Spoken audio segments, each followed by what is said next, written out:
Hey everybody, future Devin here. Due to circumstances beyond our control, the Thanksgiving song by Adam Sandler, that's no longer available on Spotify. So it is still technically the first song on our playlist, but if you do go out there and try to listen to our playlist, we're going to share it. It's going to be available. The Say Report songs we're thankful for, it's not going to be available on Spotify. So I just wanted to let you guys know that before we got into the episode proper. So this is Future Devin signing off. See you in the episode.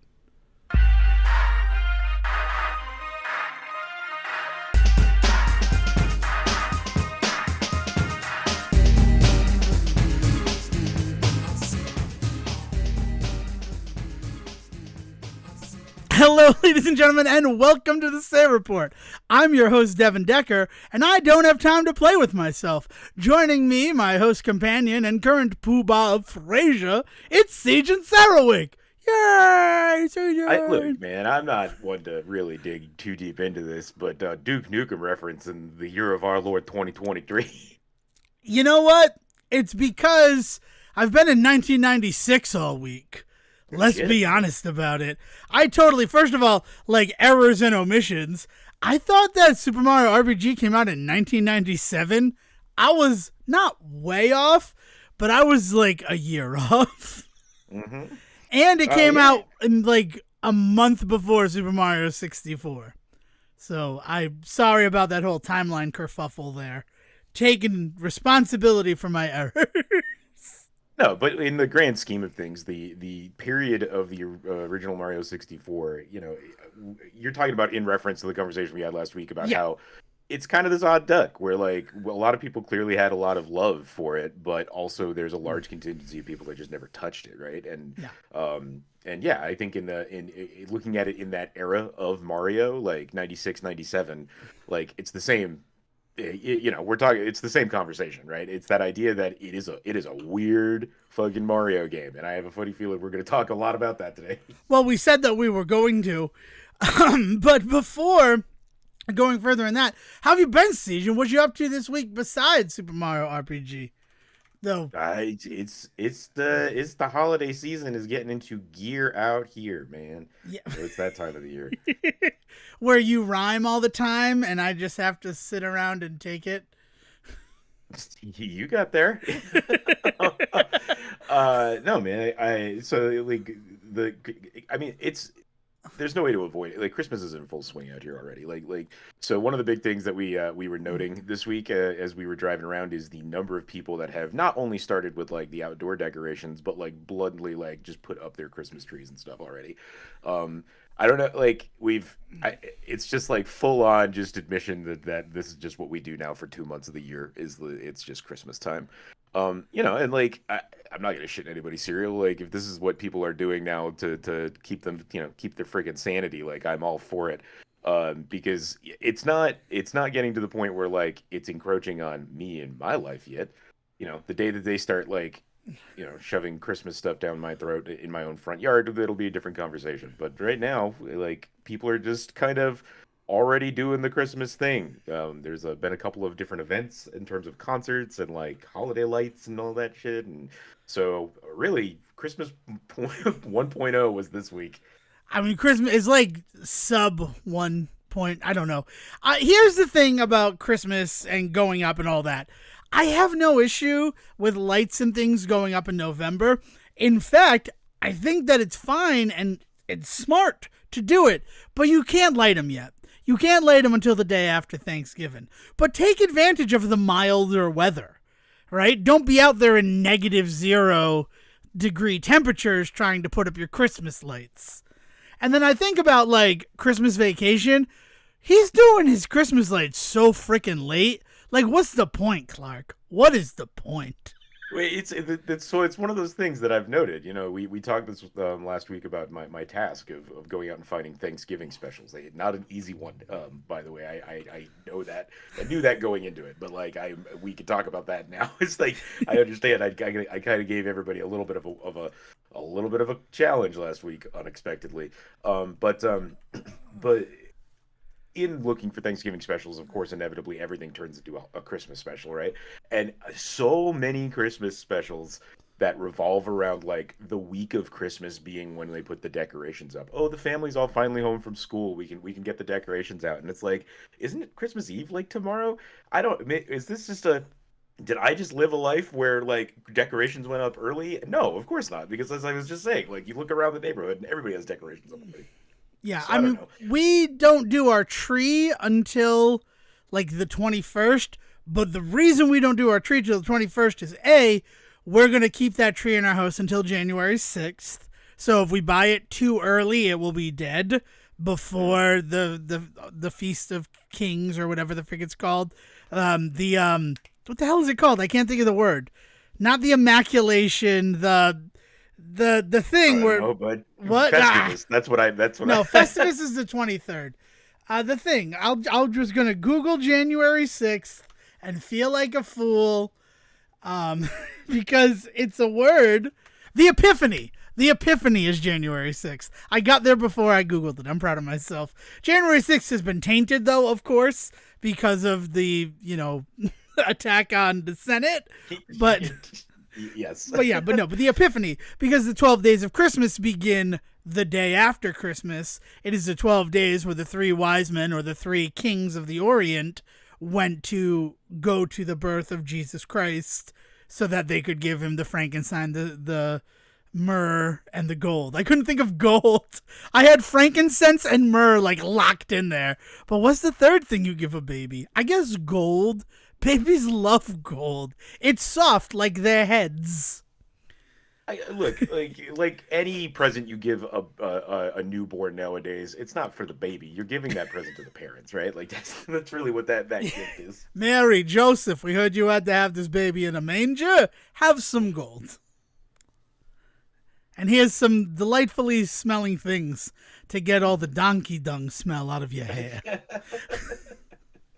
But yeah, so like Christmas movies and Christmas specials would have you believe that like you're not supposed to do this stuff until like day of, but we already know that was not reality, and so I guess people have just been making their own reality for a while. Well, I mean, let's be honest. Christmas really, was. Sorry. It's just really interesting being out here, and like we have been talking for years about the Christmas creep. Like as a society, we have had conversations about like, man, this is getting out of hand. Christmas stuff being put out in August, that kind of stuff, right? And I want to make sure that conversation is balanced, and I think we've gotten better at the nuance of that kind of conversation, because there's a reason that we all do this, right? There's a reason we celebrate holidays in the first place. It is because we need some type of relief from the stress of everyday life, right? We just need something weird to happen. We need an escape, and pina coladas aren't cutting it anymore. Yeah, well, and so kind of tying this back into the Thanksgiving stuff for this week, like Thanksgiving really kind of isn't that, and never has been, right? Like there's a reason that there's not really a slew of Thanksgiving specials or Thanksgiving movies. As we sit here on like the eve of the week in which we will get an actual movie named Thanksgiving coming out, but that's a whole other fucking kettle of fish, because like I don't even know where to go with talking about that movie yet. I mean, it's from the Grindhouse trailer, right? Like it's Eli Roth who's doing it. Remember in the Grindhouse trailer, isn't it it is the joke. I don't think it is. All right, well, I'm looking up. What are the trailers in Grindhouse? I'm gonna look that up. Grindhouse. Yeah, trailers. I don't think it is, but like, also, it's been hard to not think of it that way. I can't tell if this movie is a joke or not. That's really what the point of this conversation is. This right here is me admitting is that I have been watching this movie in kind of slow motion for the last couple of months. A couple of like things that have come out about like trailers and people talking about early screenings and some stuff that got out about like the script and things like that. And like I have not been able to glean whether or not this is supposed to be like a bit or not, right? Well, Eli Roth's contribution is a promotion for the slasher opus Thanksgiving. As it continues on, in 2010, Roth confirmed in an interview with Cinema Blend that he and co-writer Jeff Rendell were working on a possible feature film. And then main article, Thanksgiving 2023. Grindhouse is rising up again to bless us with another film. The same Yeah. way that we got Machete back in, when did Machete happen? 2010. I guess Eli Roth was like, well, if Danny Trejo can do it, Eli Roth can do it. And I have to say that with like that doesn't clarify for me whether or not it's a fucking joke, because Eli Roth is one of those inscrutable like humans to me in terms of his sense of humor, because like he talks about Hostel as being like horror comedy. So I have nothing to I have no more information than I did before I knew him about his involvement. It's completely fair. I just wanted to confirm that it was. I've like had that feeling, man. Like this is based on the Grindhouse thing, and then Sejohn, do you know what I found out a week ago? It arrived last Sunday as we were recording. They've released Grindhouse the full event as a Blu-ray. I never knew that. You didn't. You mean like with the black cover and the red lettering and stuff like that? That edition? No, that edition just had both of the movies in it. There's an edition that is the 3-hour and 11-minute thing that you saw in the theaters, with the trailers, with the intermission, with the missing reel and death proof.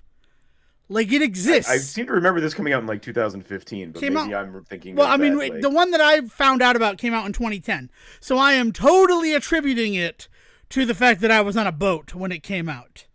And just like, the only thing I was aware of was Scott Pilgrim versus the World. That was the only thing I was actively tracking when I was on board that ship. I guess tiny ironies of the world. But yeah, so I bought the Blu-ray. I'm super excited to rewatch Grindhouse as the 3-hour experience it was in theaters. I loved that, and I never knew that they came out with it in any sort of like that full presentation format. Because the one you're talking about, I know that like when the movies came out, they did a 2-pack of the films, but it wasn't the same as you're sitting down, you're watching Death Proof, you're watching the bullshit in between them, and then you're watching Terror Planet, watching the bullshit in between, and then watching Death Proof. Yeah. Sorry.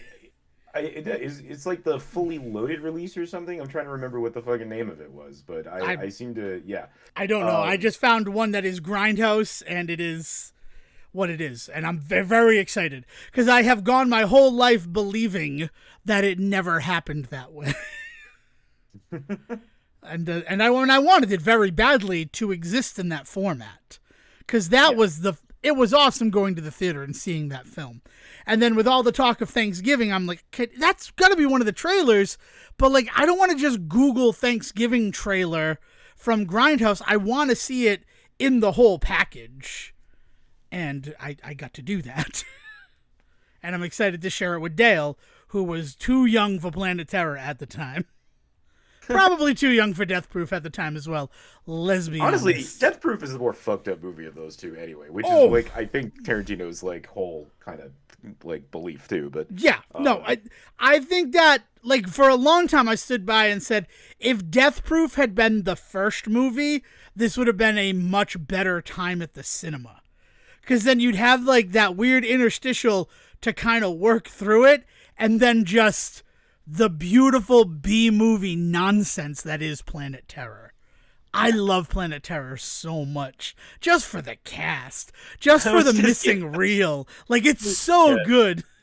Yeah, well, and so now here we are in 2023 revisiting it again with Thanksgiving giving out. But even that, like I said, like there's an element to that movie that feels like it's just kind of like a joke, right? Like that movie works because we don't have a whole genre of Thanksgiving movies or specials, right? I mean that was the joke. Was right, you have Halloween, you have Silent Night, you don't have a horror film for Thanksgiving, and then it's like, well, have you seen Planes and Trains and Automobiles? That's not the name of it. It's just Planes, Trains, and Automobiles. They added an extra and. Have you seen Pieces of April? Have you seen Dutch? Well, so there's like so there is an interesting theme here, right? Like, because I feel like we're gonna start just rolling into the task, which is fine. No, that's fine with me. I'm all for it. I'm all. Yeah, but like the Thanksgiving special, right? Like if something, I find myself having to kind of broaden my kind of understanding of what a holiday special is specifically for Thanksgiving, because there's a lot of things that people attribute to Thanksgiving specials or Thanksgiving time, Thanksgiving watching, that aren't necessarily Thanksgiving related, right? Like my number one on my list of Thanksgiving specials to go to every year is the Foster's Home for Imaginary Friends special, Good Will Hunting, right? Which is this beautiful extended like hour long episode of the show about it's not about Thanksgiving, but there is a holiday esque element to it where all of the creators of all of the individual friends are coming to the house, and Wiltz doesn't show up, and it leads to like a whole adventure of him trying to find the person that created him, and you learn all his backstory about where he came from and stuff. And it's a great like little family kind of lesson, right? Because it's all about how he ran away because he thought that he was something that they didn't want, and he finds out that that's not true, and every big happy endings and all of that good like family goodness. But again, none of it's Thanksgiving, right? The only reason that I associate it with Thanksgiving is that it premiered on Thanksgiving way back in like 2005, 2006. So to me, it's a Thanksgiving special because that's when it came out and that's when I watched it. And so now that's when I watch it every year. But that is only because of tradition and timing. That has nothing to do with the actual contents of the thing, right? I mean, that's what you're bringing to the table. I'm bringing 1992's Battletoads cartoon pilot, which was also shown on I have other things to Thanksgiving. bring to the table. No, that's fine. I have other ones, but that's where if that's where you're going to start the discussion, where just because it aired on Thanksgiving, you associate it with Thanksgiving. That Battletoads special, where they're three like nerdy dudes, but like the definition of game nerd developers. from Revenge of the Nerds, because like They one are- of them they're- is basically Booger.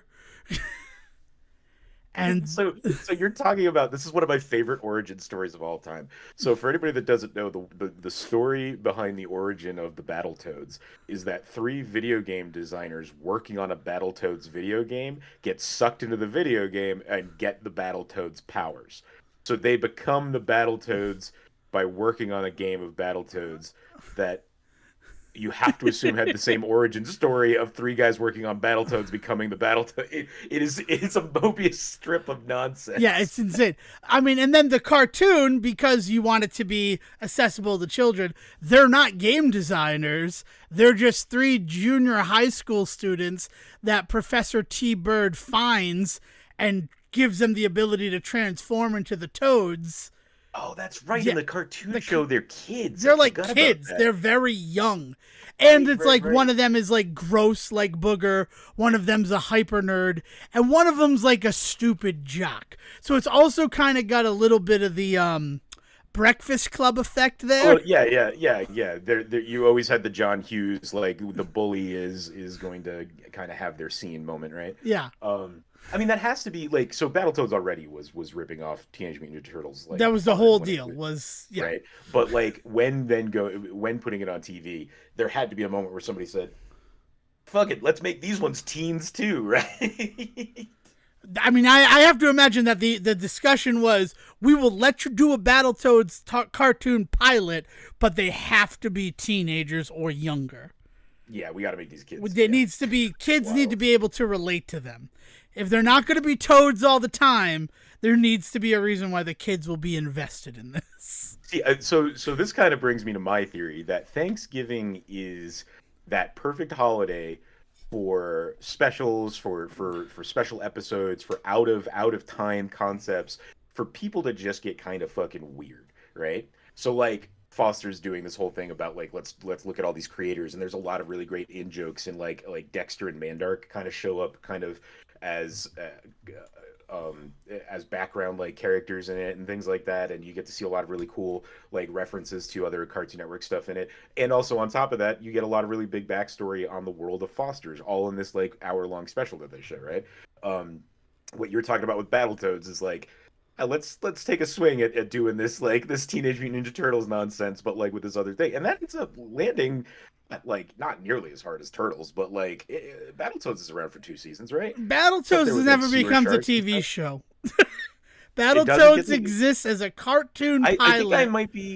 I think I might be conflating it with Sewer Sharks in my Street head. Sharks. Or what was the dog one? Street Sharks. The dog one? Are you thinking about Fluffy Dogs?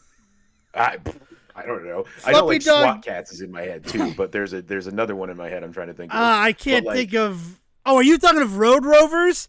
Road Rovers maybe, existed for 2 seasons. yeah, Road maybe Rovers that. was awesome. But no, Battletoads, they had that cartoon, and people are like, no, this is too confusing. And it's too. Cowboys of Blue Mesa. I'm also just helping out. Oh, the That's Wild West Cowboys of Moo Mesa. Do you Say it right. okay? Ryan Brown Can you deserves tell me that. what Cal stands for? Oh my god. Oh my god. I used to know, but I can't do it right now. Code of the West. I'm so sorry, Ryan Brown. Code of the West boys of Moo Mesa. The Code of the West Boys of Moo Mesa. You got the Dakota Kid. Yeah, No, the Montana yeah. Kid. The Dakota's just Dakota. They're Yeah, so ridiculous. like between the Battletoads video game, that one episode of the or special, and then all of the other anthropomorphic, like muscly, like animal shows that were out around that time, I pretty much have an idea in my head of what a Battletoads show would have been, right? Oh yeah, there's no doubt in my mind. And then like to go a step further to 1993, which this is just to confirm that it was another one of those things, the Bubsy TV show that aired my one time, God. November 28th, 1993 at 7 a.m. Freaking Bubsy! Wow. Well, I mean, so for as far as Thanksgiving specials go, I started digging into some weirder ones. Like there's like an episode of Dorothy in the Land of Oz. Remember that? Remember, old I cartoon loved show from, that like, the show. late 80s, 90s. Nickelodeon gets started in 1989, and I'm pretty sure you can still find it on YouTube. I had the last couple of years at least pulled it up, but they had in their first year, they had a Thanksgiving animated special that was kind of like a kickoff of like this is us doing our own like in-house kind of thing. And I think it's just called like Nick's Thanksgiving. Like and it's not animated like anything else that you've ever seen on Nickelodeon since. It doesn't have any characters in it that I think really carry on or anything like that. But it's a lot of really dumb, quick animated jokes. It actually reminds me of watching like some of the interstitials in the old like Rocky and Bullwinkle cartoons and things like that, where like they're just Rocky and Bullwinkle to show up kind of removed from any type of story just to make like a dumb pun and then move on. So it's like that kind of shit for a half an hour, right? Yeah. There's also a lot of like Halloween style stuff that I end up still kind of watching at this point of the year, right? And that kind of thing. Thanksgiving is weird. Like the only really true Thanksgiving special I think I still watch might be Arthur, right? And Arthur's Thanksgiving is fucking weird. Have you ever seen that one? We've Nope. talked about the Halloween one before. I mean, I love Arthur. I could sing Crazy Bus right now. Jekyll, Jekyll, Hyde, Hyde, Jekyll. But I do not remember their Thanksgiving episode. So I'm not a huge like Arthur guy, so you can correct me if I'm wrong about this. Like I clearly I enjoy Arthur enough to watch the holiday specials frequently, but what the whole back half of the Arthur Thanksgiving special, Pal has a voice, and there are other dogs in the neighborhood that Pal is talking to. It seems to come out of fucking nowhere, and as far as I know, isn't true in the rest of the series. Pal can actually talk to the youngest daughter. There are a bunch of episodes of Arthur. Is Kate her name? Kate's her name, right? Yeah. Where Kate and Pal have adventures. And so Arthur and DW are the kids in the family for the first few seasons of that, but they eventually do a pregnancy story with Arthur's mom, right? That much I think I remember. Because I think we watched that special in like health class or something when I was a kid.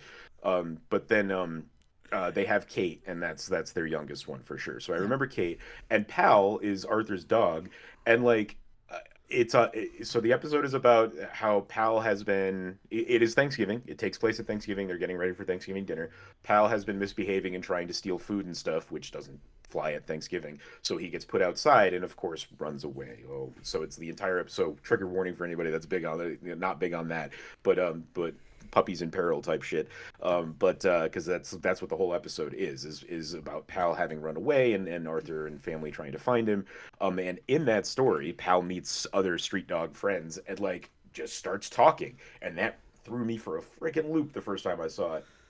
Yeah, I understand that. If you're not watching the like, show, hey, in this episode, who cares? It's the holiday special. The dogs talk. No, but he talks all the time in the show. Like there are Kate and Pal episodes that are very weird, and that's so great to me that because you watch it in that vacuum of Thanksgiving, that's awesome. That's awesome. You know what Thanksgiving special I hate? I'm just gonna say it is the Peanuts one. I do not Oh yeah, like his Thanksgiving Charlie Brown at all.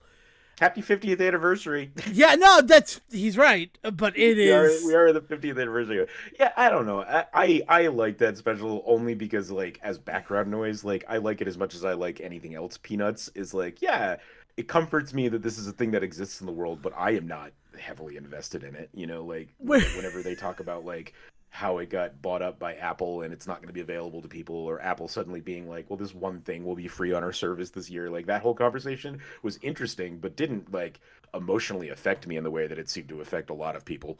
Oh, I mean, so you talk about it as background noise, and that's what it was for me forever. Like they would put it on because I used to work on Thanksgiving at the movie stores. That's just I loved that because I did not like going to Thanksgiving dinner at my grandmother's house. It was awful and awkward and made my stomach hurt.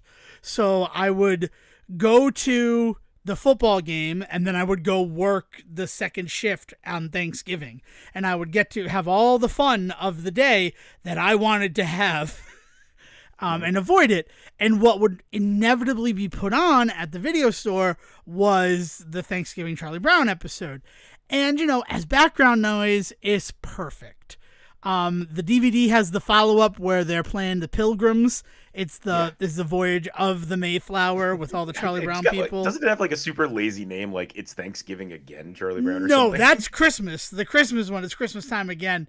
I think it's just the story of the Mayflower, Charlie Brown, which is also pretty lazy. It's just what it is on the tin. But yeah, so that's that. Like they all that one more annoyed me. So the Thanksgiving one didn't really bother me. But then once I sat and I actually watched it, and like Peppermint Patty inviting herself over to Charlie Brown's for Thanksgiving, and Charlie Brown being like, well, I guess I gotta do it. Like, no, you fucking don't, Charlie Brown. It's fucking Thanksgiving. Spend it with your Wawa parents. You say to your friend, I'm sorry, Peppermint Patty. I do think it's a metaphor for that exact kind of scenario, though. Yeah. There is a lot of people out there who feel obligated to spend the holiday with certain people, including their family, in that they feel obligated to spend time with their family because that is what traditionally they always do. And there's no subversion of that because we're talking about the fucking Peanuts from literally 50 years ago, right? So there's no subversion of that concept. It is just it is making a joke on exactly that. Is like, yeah, she just invites herself over for the holiday and he feels obligated to host her because it's a holiday. That's like yep, nailed it. But it's like but it annoys me. But then I think about it, and this has been something that I've been following along on Twitter. People are asking like what movies they could watch for Thanksgiving. Like that discussion happened. Like when you mentioned The Short, I'm like, okay, so it's what I've been doing on social media, kind of cut down to the half-hour special. And again, I do recommend watching Battletoads to be reminded of like they were really trying to use Thanksgiving as like a media day, so that kids would be like, I want the Battletoads game, and I want the Battletoad toys that wouldn't come out for another 30 years. We just got our first Battletoads toys. Yeah, and there's no real like I think part of the problem is that the only real hook to Thanksgiving is food, right? And so like there's a ton of stuff out there that's available that's like cooking specials and things like that. And you know, and you have like the Macy's Day Parade, which is fun because like it's just a bunch of silly balloons and shit and you don't have to really pay attention to it. But like beyond that, there's not like a big thing to really kind of hang your hat on. Like, you know, at least with Christmas, at the very end of the day, if you really want to make a Christmas special and you don't know what to do, just do something religious, right? Like there is a hook there for that. For Halloween, I mean, literally, that's Charlie Brown set the model for that. Like it's a weird thing. And then fucking Linus does the speech about the wise men seeing the baby born, and you're like, oh right, this is a religious holiday. It's not just about. Right, like there's always something to lean on there, right? So for like Halloween, like you just lean on the spooky shit. Like you don't like it doesn't even have to. There's not like a specific thing that you need to do to make it Halloweeny. You just make it something creepy, you know. Make it black and white, and it pretty much lands as a Halloween special, a la Werewolf by Night, right? Like you just there's easy ways to make specials for those kinds of holidays. There's not really an easy out for Thanksgiving. other than leaning on like the family get together not part of it or Yeah. so like you do see Thanksgiving being that day where they're like, well, everybody's home, everybody's around watching TV, but we don't have a thing to make it special of. So this is the day where they show pilots for shows that failed. This is the day where they put marathons on of old shows that they don't have to pay the rights for anymore, right? So they could just put like MST3K on constantly and things like that. Like you just see a lot of these companies that are the ones that produce this stuff normally not sure what to do with Thanksgiving, and that answer is usually for them to just do fucking something buck wild. Right, because the inherent problem with the Thanksgiving film, because the people that have asked are like, I don't want to watch Planes, Trains, and Automobiles. It's not that I don't enjoy Planes, Trains, and Automobiles, but I don't want to watch a movie that reminds me about how shitty travel can be on my day off. So then people invariably are like, well, watch Dutch. Dutch is great. And I love Dutch. We have talked about Dutch on this show many times. I'm sorry we haven't gifted you with a Dutch episode yet. But if Dutch is not a good, like, replacement for Planes, Trains, and Automobiles, if the reason you don't want to watch Planes, Trains, and Automobiles is the shitty travel of it all. Like, because they lose their car, and then they have to, like, all that shit that happens in Dutch. Like, it's basically a sequel to Planes, Trains, and Automobiles, but with a stepfather and his soon-to-be stepson. Well, it's the buddy road comedy. Yeah. That's what you're talking about. It's the same thing that you get in like Due Date with Zach Galifianakis and Robert Downey Jr. You get it in It exists. the vacation Guilt movies, Trip. the Guilt Trip. Yeah. Yeah. The buddy, the like buddy family road comedy is are we there yet? Like that whole fucking thing. Like it's a phenomenal genre of film that is easy to watch on Thanksgiving because everybody kind of gets on board with that, right? But if you're the kind of person that's like, no, I don't need to be reminded of that, it does kind of kill a lot of your options for like quote unquote Thanksgiving watching, right? Yeah. I mean, both of those are set at Thanksgiving, which is like why they rise to the top. And then I think of 2003's Pieces of April. I don't know if you've ever seen this movie. This is another movie like depressing as shit. It is depressing as shit. And the only reason I saw it was because I was working at Blockbuster on Thanksgiving. And, it was the brand new movie, just came out, Katie Holmes. It's an R-rated movie. We should not have watched it on Thanksgiving. But, the store's dead enough that we're like, let's just friggin' do it, right? Me and the manager who was only there from November to February because she was off from college. Like, she's like, I'm putting it on because I want to see it. So we sat and we watched this movie, and it is hyper depressing.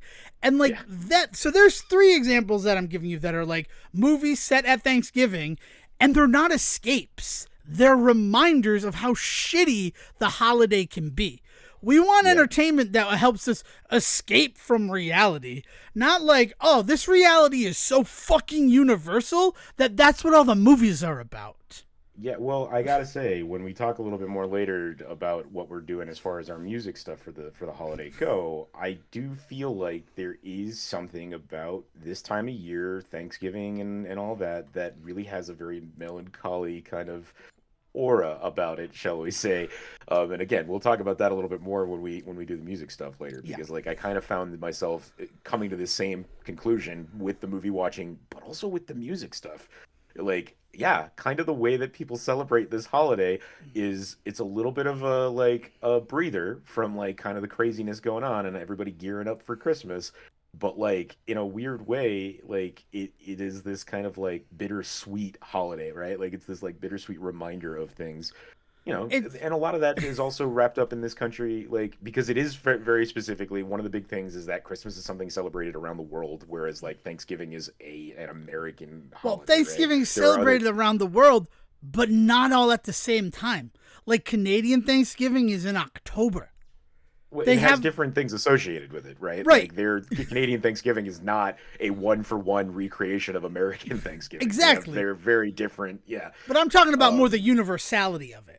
It's not like everybody gets together on the Thursday. But the bittersweet nature of American Thanksgiving, which kind of comes part and parcel with the idea that it is a holiday that is kind of about just overthrowing the indigenous people of this country, right? Like it has that kind of baked into it in America, in USA, right? Like there's there's this element of this holiday that is just like we're all kind of on eggshells nowadays, as we should be, Mm-hmm. because like we spent, all of our 200 and some odd years as a country really celebrating this thing that really shouldn't be a true celebration for the for the ways in which this country was actually founded and that kind of part of I it, mean, right? incendiary commentary alert right here. Basically, we arrived in this country. We would have died. Europeans arrived in this country, not you and me. Europeans arrived in this country, would have died if not for the kindness of the indigenous peoples. And then once they survived that, they're like, man, these people are stupid, right? They should have let us die. We could take advantage of that. And it's just like, oh, great. Let's celebrate that every November. Right. And let's say that we're thankful. We're thankful for everything that we have, when really that's what it is. And then, one step beyond, immediately the next day, it is all about everything you want and desire. Not your needs, right? My needs were for yesterday, and now I'm going to go to the store at 3 a.m. to get a 86-inch television. Yeah. Like, it's... Yeah, so there is a bittersweet nature to American Thanksgiving that I think kind of bleeds into the ways people celebrate it, and thus like the ways people kind of encapsulate that celebration with movies and television episodes and music in ways that are just they're not always the most celebratory.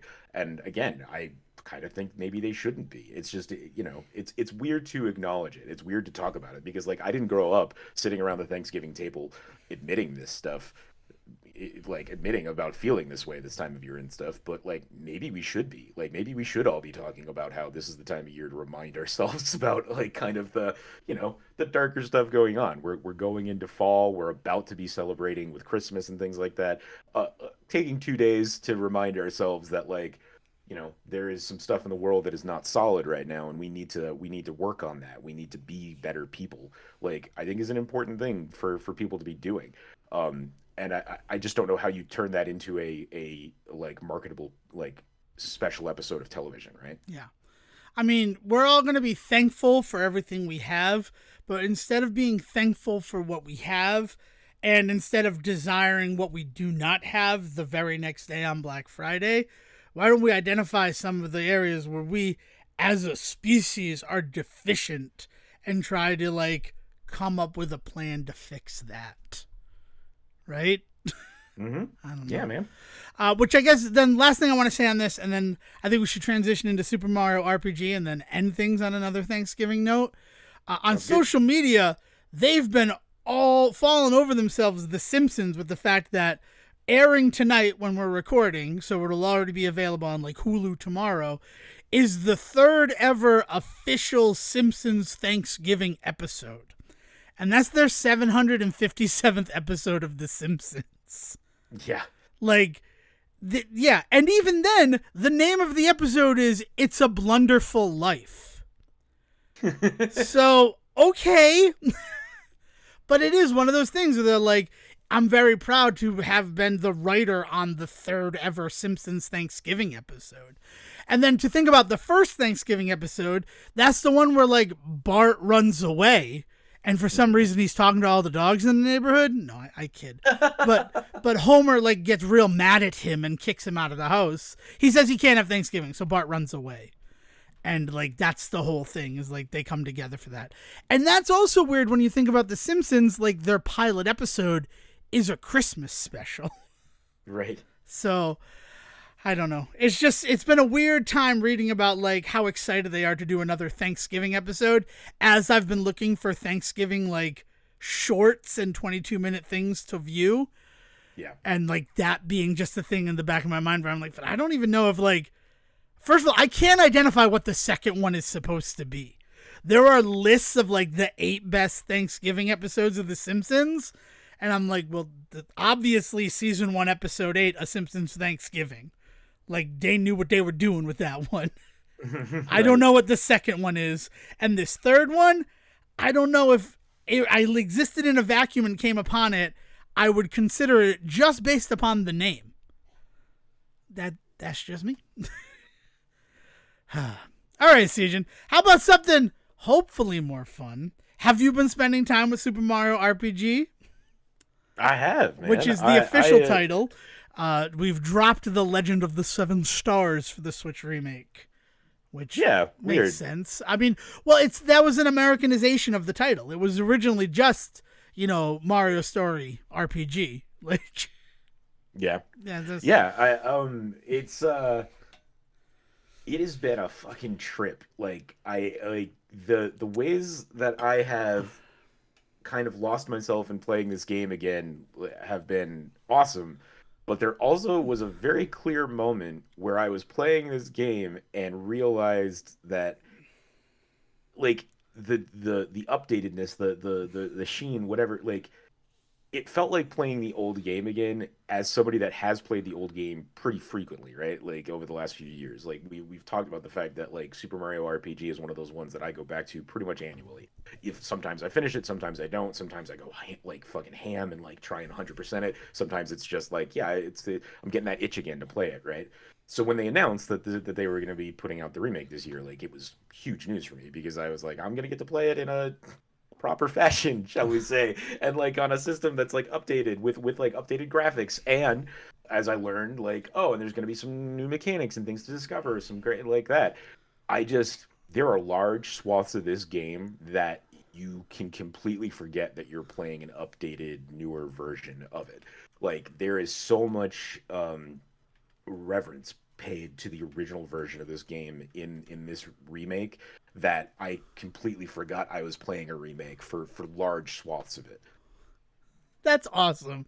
That is just an awesome thing to hear, and I'm right there with you. I'm not in any way like, oh, I wish I had that. This is a game that I got access to very early. I got access to the earlier parts, and then I was able to play the full game earlier than its release date. And as much as I wanted to play Spider Man, I just kept going back to Super Mario RPG. I Hmm. have done, I would say I've 97.3% completed the game, and I don't think I'm going any further than that. Okay. That Yeah, is, I can pretty much understand that. Like, from what I know about the original version of this game and from what I've seen so far in this one, like that totally makes sense to me. yeah. I'm not getting all of Mallow's thought peak psychopath stuff on all the enemies. No desire to do that. Yeah, how many frog coins do you have? You can just pay for that shit. I had 66 and I spent it on the experience booster. Nice. Because spoilers, there are 7 post game refights, and finishing the game at level 20 was fine. But then I went to do the first one of those, and I got my shit rocked. Like, not even in a fun way. Yeah. um, Yeah, the game is also still just as challenging or not as it used to be. Which is one of the things that I think is really I think I was worried. Worried's not the right way. I was interested to see how they were going to handle some of the balance because pretty infamously Super Mario RPG is easy until it's not, right? Like there are elements of that game that the difficulty curve shoots the fuck up kind of unfairly. And I'm talking about the original version of this game from 1996. Like there are elements in this game, there are moments in this game that would kind of land you on your ass. And like you realize, okay, well, I'm gonna go out and I'm gonna grind a little bit, or I'm gonna go and get this specific badge, or I'm gonna go and get or make sure this character has got this level of defense on magic or physical, that kind of thing. Like you always had a way to work out what you needed to do in order to win that fight, but there were some times where like you'd be chugging along kicking everybody's ass, like complete like perfect battles, like couple of hits and boom, things are over, boom boom boom, and then all of a sudden you come up against one guy that just happens to have like a move that just like wipes your party, and it's just like, okay, well, I got to go back to the drawing board on that. And then you bang your head against the wall, you go back and you kick that guy's ass. That was kind of the game loop originally. And I was curious if they were going to allow that to remain or if they were going to do anything to kind of balance that a little bit better, make it so that like there's a little bit more of a build in certain parts where you kind of get the idea like, oh, things are getting a little tough. I should go and grind now instead of waiting till my ass is handed to me and then go and do it. Because that can be a little disheartening, right? Like it could be pretty disheartening if you were at the top of your game and kicking everybody's ass and then you walk into one room and you get your ass handed to you. Yeah. there is a brand of player out there that would be like, I feel a little cheated and don't think I want to continue with this. And that's a fair, like, that like, I mean, it's essentially the way that I feel about some things with like the Dark Souls games, right? Where like if I'm going along and I'm kicking a couple of people's ass, I'm rolling, I'm able to dodge, and I get into a room, and then all of a sudden a boss just hands it to me. I'm not always incentivized to go back to that experience, right? Um, but I think that they stuck pretty close to a lot of stuff in that regard with this remake. There are still moments where you can find yourself up against somebody a little bit bigger than a heavy than you.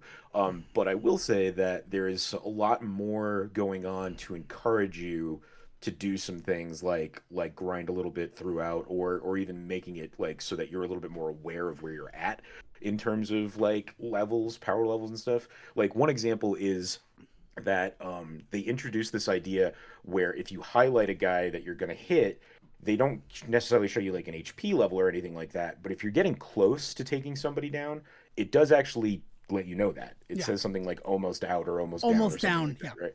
Right. And like it's just enough information to encourage you. So like if you're in a boss fight and you're getting your ass kicked, but you see that all of a sudden, there's this moment where you go, "Oh, okay. So like I am doing something right, but and maybe I'm going to lose this time, but I know I got close at least." Which is like that it might be just enough of a carrot to get you to kind of come back, right? So things like that, like little kind of additions like that are super cool because they really do help you as a player kind of get a little bit more information from the game than you used to be getting. So that's really cool. Yeah. I think the biggest change to the game, for better or for worse, is you do not retain experience points earned between saves. Because it is now 2023, the game saves, it auto saves every time you enter a screen. And since you are not saving at the save block, so the save block still exists, they have eliminated that ability to like go and fight from, say, the save block in Belome Temple until you get to Belome. And then everything that you fought, even if Belome beats you, you still retain that experience points. So you can be leveling up on your way to the boss rather than just like coming up against it.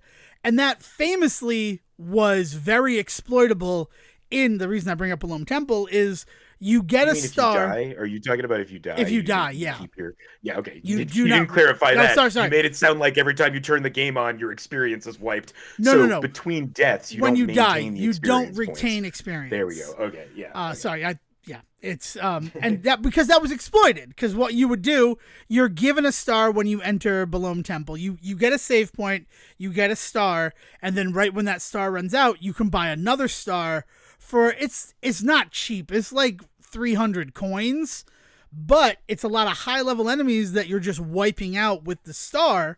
And what people would do is you get the first star, you'd buy the second star, you'd kill everything, you'd get the levels, and then you would lose. You'd game over. You'd go back to your save. You'll have retained all of that very easy experience you just collected, Yeah, and just rinse repeat. it was a definite exploit that is not the way the game loop expects you to play, right? And it's not, and there's no other game that does that, right? Yeah. That idea of maintaining experience points through death is something that some games have as a very specific mechanic. That's not what RPG was doing. It wasn't in there as a specific mechanic. It was very much an exploit to be able to do that kind of stuff, and also an unnecessary one because like that's not one that I've ever employed, and I have definitely topped out characters in that game before, like without too much like you know what I mean, like Yeah. it's one of those things where like you watch like a speedrunner like hit a glitch and you're just like that's great, but I'm never gonna do that because that's just not fun for me, right? Like glitching the game in order to cheat it is not my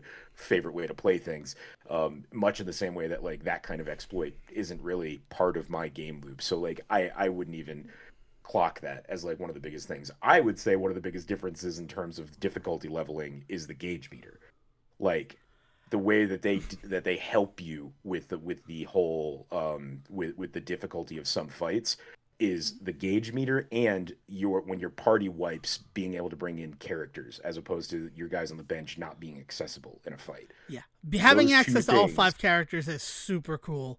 I Right, but really love that. those two, right, and it makes sense narratively. Like it's not like, oh, the party is split up, they wouldn't be here. No, supposedly they're right there with you. It's just that you don't have them in the fight right now because the game is set up for the game loop is set up for needing to have three players in front of you, right? But between the team access there and the team moves, so essentially leaning into the team element of this game, that is new to this version, and that really helps with the difficulty leveling of the rest of the game, because there are some fights that I got into that in the older version I was like, okay, there's a spike here. This particular boss is definitely going to be a spike in difficulty, and what that would mean to me in the old version was, so I should take some time to go grind it out on like Rose Way or Bandit's Way for a little bit and get my levels up, get some coinage so that I can buy some better armor, like whatever it is like that I need to do before that fight or want to do before that fight. But it would mean that I'd basically put a pause narratively on what I was doing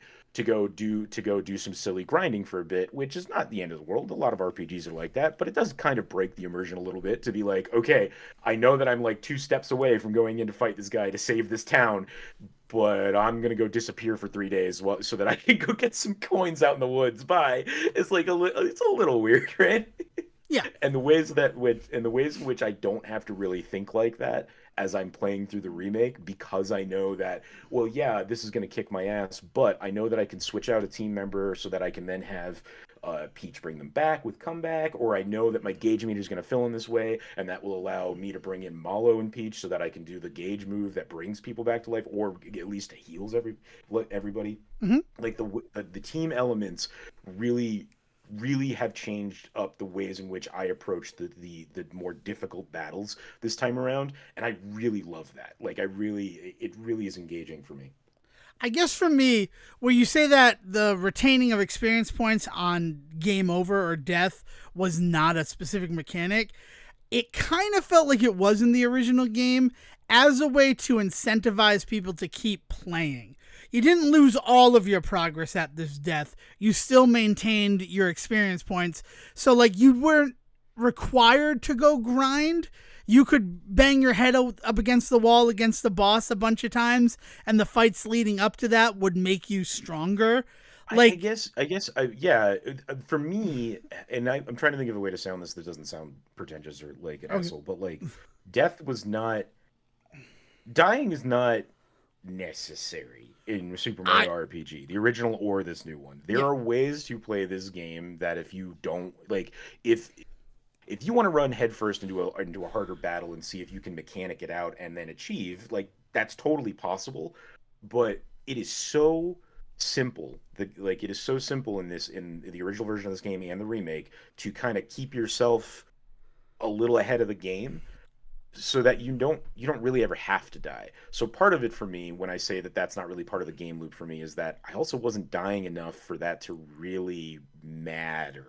And again, I don't mean that in terms of like I'm so good at the game that oh, yeah, like that element doesn't and I matter don't to even me. think I don't think I that's don't. how you're approaching it, but I think Yeah. that that is why that Nintendo and Square introduced it into, by all accounts from them, was meant to be like a training Well, wheels that's what. style Yeah. RPG. Right, but that's why I call it an exploit and not a full-on cheat or a Yeah. glitch, is because, like, yes, it's an intended mechanic in the game in order to help the player, but when the player then like leans on that, like, it's a walking stick, not a crutch, right? Right. But if you treat it like one, like you can, it's just that that's just not what was intended when it was created for you, right? Like that was not intended to be the game loop. They did not expect you to go in and die 6 times in a row in order to over level, and then what are you doing for And the then the next game is 3 hours of nothing. that game, Like, yeah. right? Because you've out leveled the game, and at that point what's the incentive to keep going in some areas. Yeah, so like I think that the game has always wanted you to succeed. I think that the original version, I don't think it was like so hard that it was like challenging you to quote unquote get good, right? I don't No, no. I but there was definitely moments that, like all RPGs, JRPGs especially, you'd be fighting along, hitting a bunch of like, 1 HP slimes and kicking everybody's ass and getting small coins here and a little bit of XP there. And then all of a sudden you find yourself in a fight with an enemy you've never seen before that's got a party wipe move that you aren't prepared for. And if you don't have the right badge on, suddenly Gino's dead on the ground and he's the only one that can kill this thing. It's like, what are you doing? Yeah. Like that happens. That definitely happens in that game if you're not careful. Right. And but that's the only reason why I bring it up. And the reason why it stands out to me is the guy who sells the star in like the sea has been removed. You can still get a star there, but you can't buy the second star. And the fact that it's just a thing that I noticed was like, this is a thing that they were aware of, and it's a thing that they addressed. And on some level, I like that because it means that they made the game not necessarily more balanced, but they understood where the deficiencies were. And the way that they filled those were better. Balanced it out better. I would definitely say that what they've done is they've definitely balanced it. I think that's what I'm getting at. Yeah. Is that they've really evened out the climb, the difficulty climb, as opposed to it being a curve. It is much more of a slope now. Yeah. I mean, and I like that things have specific weaknesses. Like that never really felt like a thing that played into Super Mario RPG. It's like I'm using Thunderbolt because it hits everybody. That's the only reason. Yeah, and I like the shockwave element that I don't think was present in the original. Oh, that is brand new. For perfect timing rewards is wonderful.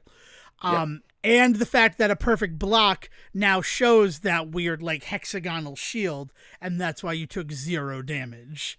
As opposed to you hit the button at the exact right moment. So even though it looked like Mario just got hit in the face with a bullet, he took no damage. They've done some cool like elements to that. How far are you in the game? So I am at Land's End. I have not gotten nice. I have not gotten to the Cloud Kingdom yet. But I'm about 12 hours in. Uh-huh. And I just got to Land's End. I did also just start a family game with the family who's not played it before ever. So they're also kind of exploring some stuff too. So we spent a lot of time hanging out with Todovsky yesterday and having fun making nonsense music. Excellent. Dale, who's never played the game before, she played for an hour before we recorded today, and I wanted to see where she could get. And in that hour, she got through the fight with Croco at Bandit's Way. And that was fun. And I tried not to influence her in any way, shape, or form, though I did insist that she take the action command tutorial. She's like, I understand games. I'm like, no, you don't, though. Like, that's the thing that makes Super Mario RPG unique is the action commands. Because she was like, I don't want to play a turn-based game. I'm like, well, but Mario RPG, there's like a reason why you have to pay attention during the fight. And then that is... Hey, do you know if, just speaking of things that they've changed, do you know if Peach's vibrator is still in this one? Yes. Why didn't you already check for that? You get a mushroom for it. Is it a vibrator? Dale said, I think it's her diary. And I'm like, oh, that's so cute and humble. Where I always thought that it was her brassiere. In the Japanese version of the game, it is referred to as Peaches XXX. Oh, okay. And they made it Peaches 3 question marks. So, no, it's Toadstool's 3 question marks for some reason. In because her name was still Toadstool. It wasn't until Super Mario 64 that we called her Peach. Yeah, but Toadstool's question mark, or Peaches XXX. And I think there's also some joke about it moving, isn't there? I don't remember. It's been a while since I've encountered. I always thought that it was like underwear, like Mario was going over and looking at her underwear. Hanging on the chair. Lingerie or something to that effect. Or even just a brassiere, like it was something sexually explicit. Yes. But I did like that was like it's probably just a diary, and I'm like, oh.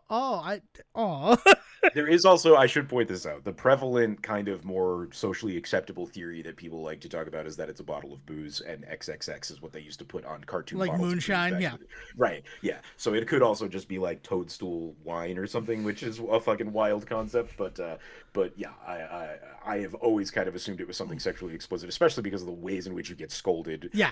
Depending on when you find it, either by Grandma Toadstool there or Peach herself if she's with you. Yeah. Which is, I mean, I guess you get that benefit. If you haven't already checked for it, you'll get to get scolded by Peach and tell us what happens there. Because I always go there right away just to get it out of the way and get the reward. And I did want to check it, of course, playing it early. So, the real thing for me, though, is getting into the post game. Like, I cleared the game fast. I'm just like, I just want to be done with this, and not like in a negative way, but in a way where like I want to finish this game so that I can move past this game and have made my decisions. And then I'm like, no, but now there's all this post game crap, and I want to complete the post game crap so that I have some idea on it. And it is, like I said, it's refights with characters. It fills in a lot of my problems with the original game. I mean, you don't know this. I don't want to tell you who it is, but like maybe just a bit of the reward system there, if that's okay. Yeah. It is how you get the best weapons for Bowser, Geno, and Mallow. So it's no longer just in the six door room, going through the right things to get the drill claw, the star shooter, and the sonic symbol. They all now have a weapon that is comparable to the lazy shell for Mario and the frying pan for Peach. Awesome. But those are all post game, right? Yeah. Like see, that's always so difficult for me, because like the Final Fantasy games do this a lot. A lot of RPGs do this, our JRPGs especially. Like burying the best weapon after the game is over is like, yeah, who gives a shit? Like what is the benefit to getting the best weapon if there's no more fights to fight? Well, where the first 3 fights that you do, and there's a lot of things out there you have to go in a specific order. I am living proof that that is not true. If you stumble upon the first 3 fights before you're told who it is you're supposed to be fighting, the fights just start. And that's because I the one that is told to you second by the Frog Sage, which I guess name changes are another thing that we can discuss before we go too much further. Is there something I should be aware of with the name Frog Fuchsius that maybe we don't want to say anymore? So I was talking to Will about it. Clearly, it was an Americanization to make the joke about it. And as much as it would be like people find that offensive because you're making a Confucius joke a little bit, what it seems to be, after some extensive research on both my and Will's part, when Will should have been busying himself with other things, but we'll save that till the end of the episode, is his name was originally Frog Sage in the Japanese version of the game. So what this is, like most of the Square remakes for the Nintendo Switch, they are going with a more faithful translation of the script, which is why like Mac the Knife is now Clay Morton, which I hate. I hate Clay Morton. Yeah, no, I know. I was a little bummed by it. Well, and because like Mac the Knife really leans into when they Americanized Super Mario and they used all of the music references for all of the Koopas and stuff. It just seemed like it. Yeah, but yeah. Clay Morton, like making it that. And also, I mean, I guess it was always the case was the person that you're beating in that fight is the person riding the giant, like, bouncing dirk weapon. But not the dirk itself. Not the dirk itself. Actually... So, like, that's the thing. So, Mac would be the name of the knife, but the guy who's riding it is not the knife. So, it kind of led to some distraction and confusion there. I hate Spiridovich. I think that's a dumb name. Yaridovich was such a cool name. And honestly, I'm all right. Like, we want to make it more understanding for people. Drop the D. Like, if his name were just Spiridovich, I would be okay with it. It is the D that remains from Yaridovich that really bothers me.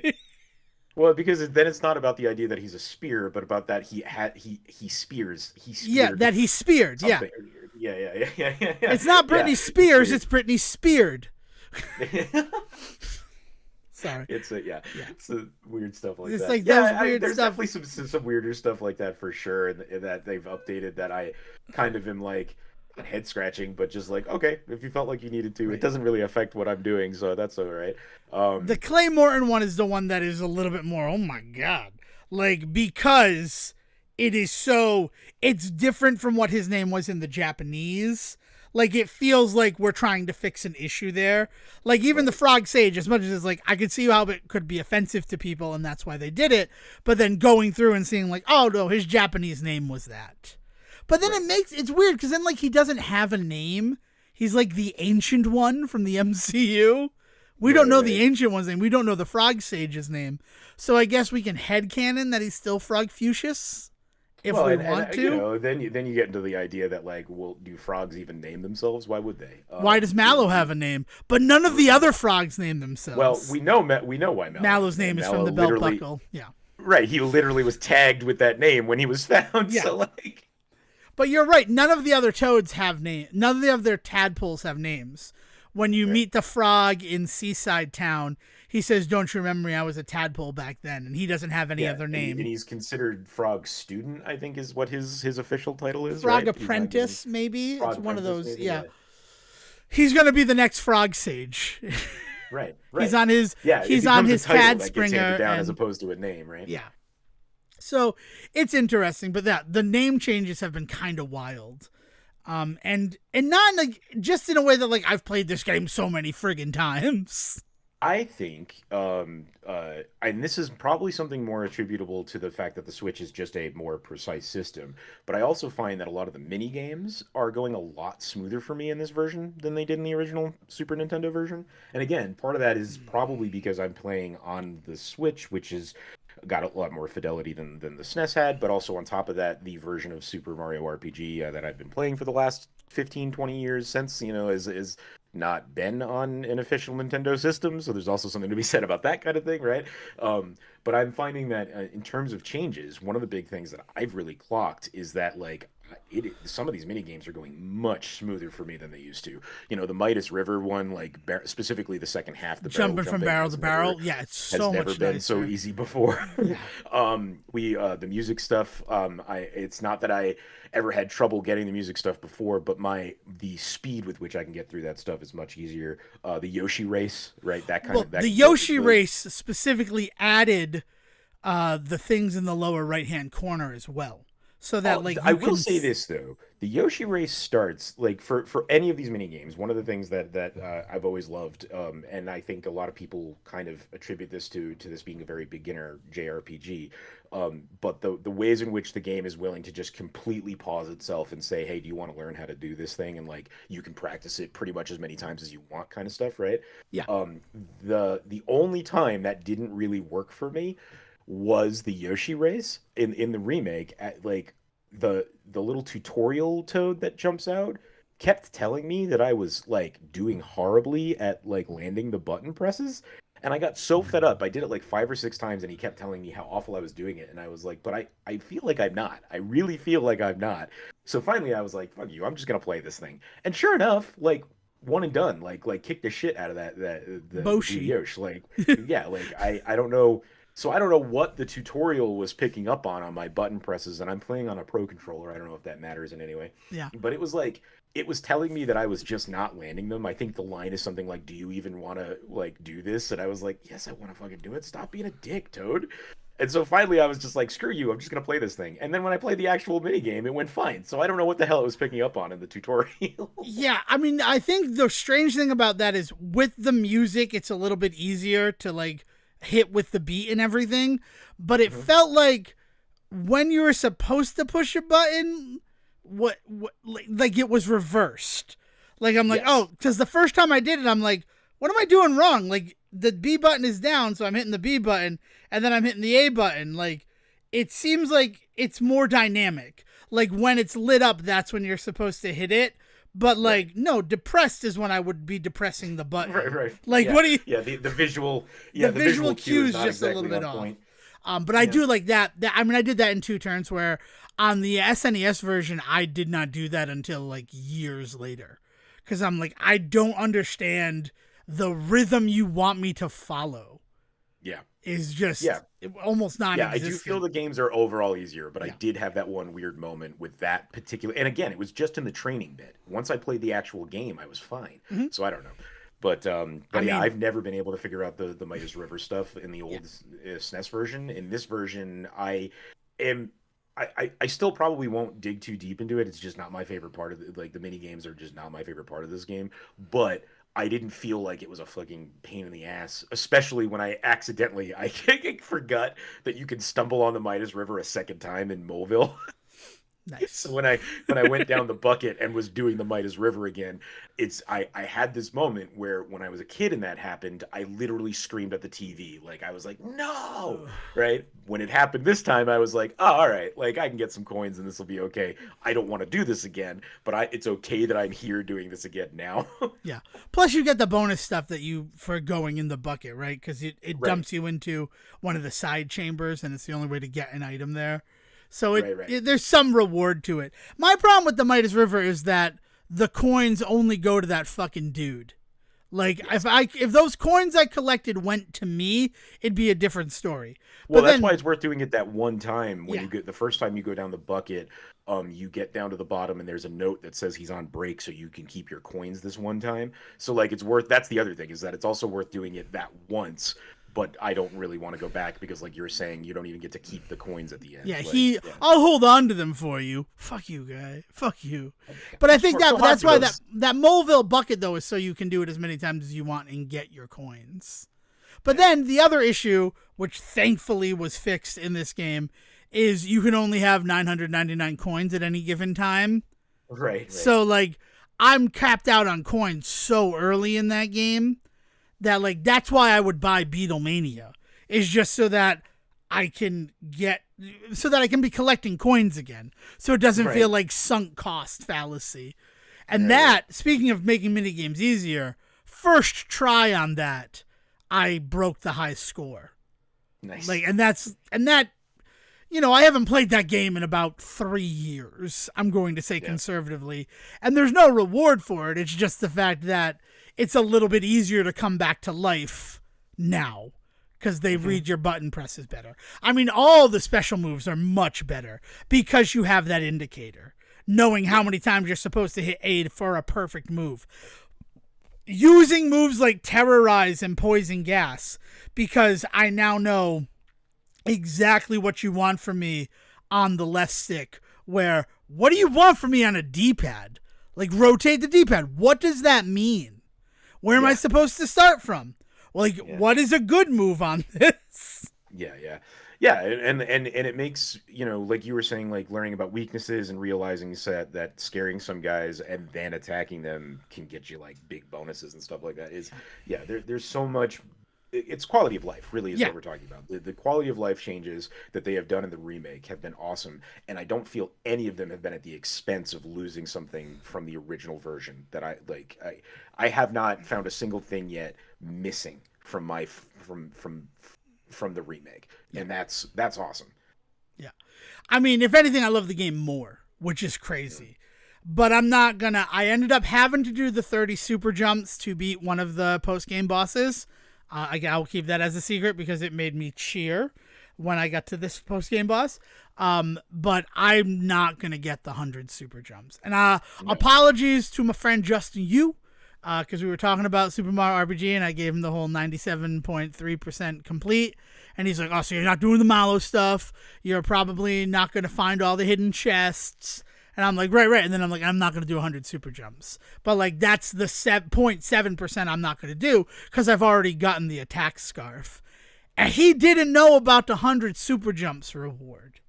Oh, and I was actually explaining that to somebody. Again, I've got family playing it for the first time, and they just got the super jump. My record right now on the remake is like 27, 28. I have not been able to get to the 30 yet.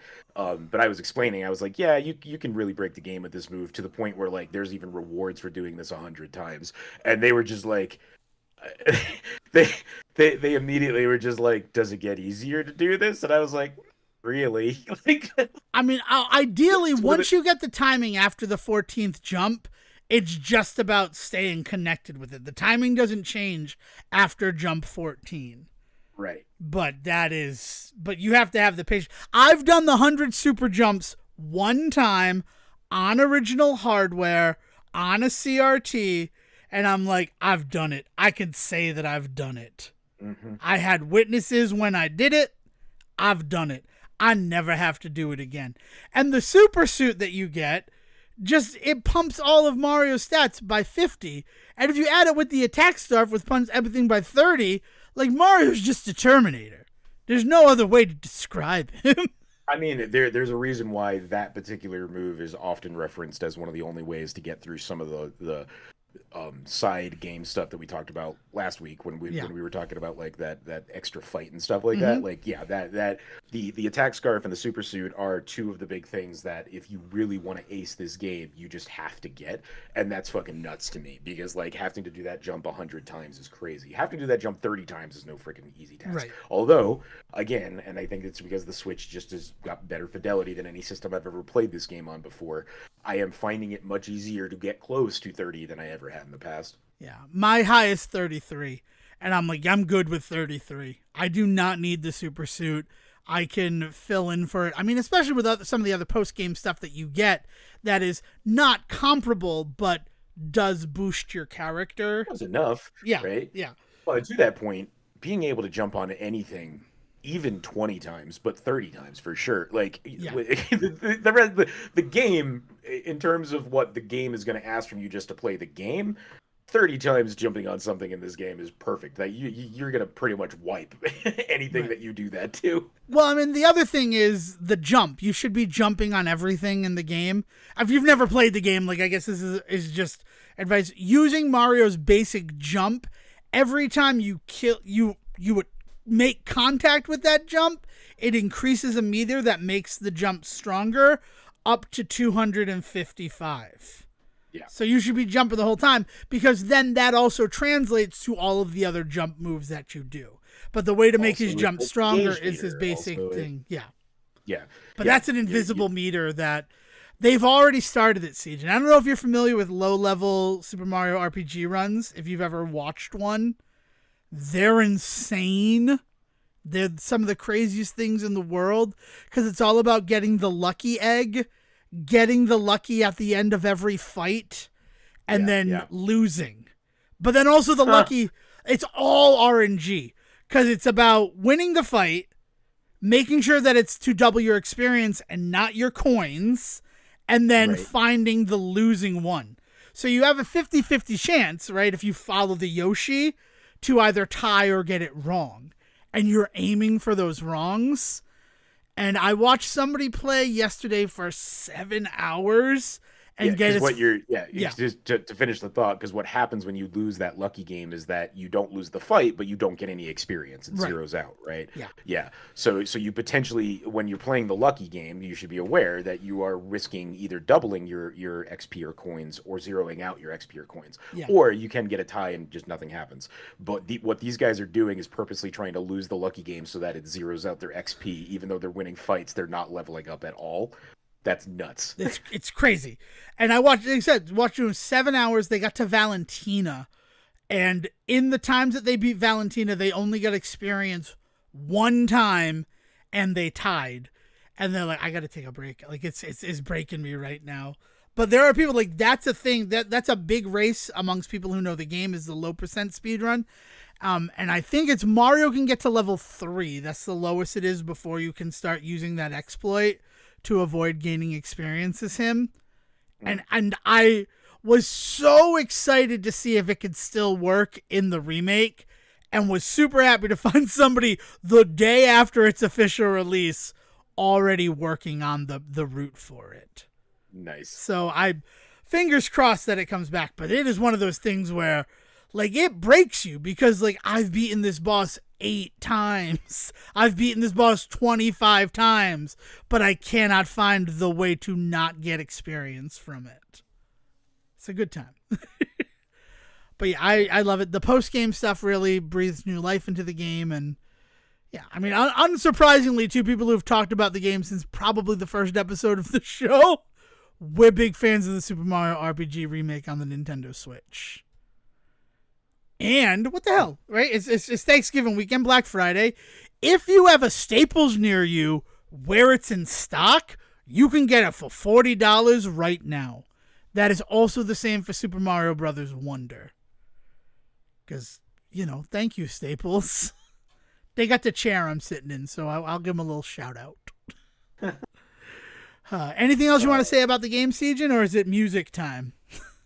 I mean, like Super Mario RPG. Actually, interesting that you say that. One of the big, kind of hidden features in it for me that I didn't know was there and was kind of fun to find is you can change the music back to the original music while you play if you go into the menu. And that's just a fun little Easter egg. It doesn't really do much. The new music sounds awesome, but if you want to just kind of dive into a taste of some of the old stuff, you could do that. And I thought that was a cool little thing.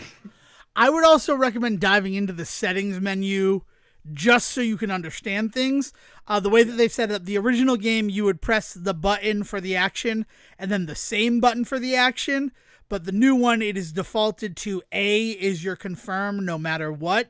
You can set it back to the old style where you'd press Y for a special move and then Y again to choose and confirm that special move. You can change how targeting works, where it will be memory on the last thing you targeted, or it will reset every time. There's also, and this is the big one, because someone was complaining that the game he moves too slowly. Why doesn't he have a run? Run is set to the default way that Mario moves in the game. Mm-hmm. So you could switch it so that he walks and you have to hold L and R to run, or if you hold L and R right out the gate, he will walk around.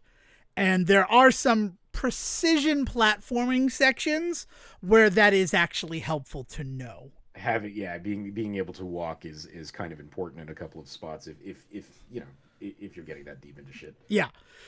So just like as like look at the settings menu. It's really strange that the only setting that they kind of throw in your face at the very beginning is you want to play normal mode or breezy mode, which I'm kind of excited to do a breezy playthrough and just see what the difference is.